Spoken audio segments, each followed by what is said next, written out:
mais de longe. E aí, seu Nilson, como tá aí? Beleza? Estamos aqui no restaurante da Mãe do Caminhão, pegando um ramo aqui muito da hora. Vamos comer e depois vamos passear por aí. Que hora é no Brasil agora, pai? Que hora que é? No Brasil agora, principalmente, 8 horas e 40 minutos. Então, e aqui?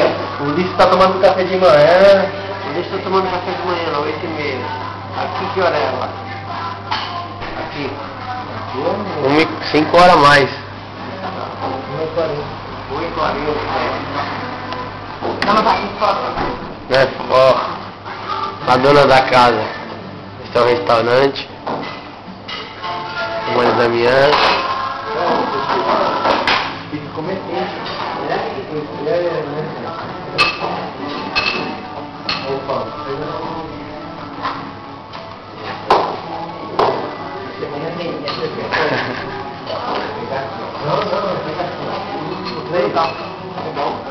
Tá bom aí, seu Nilson? Tá bom, pai?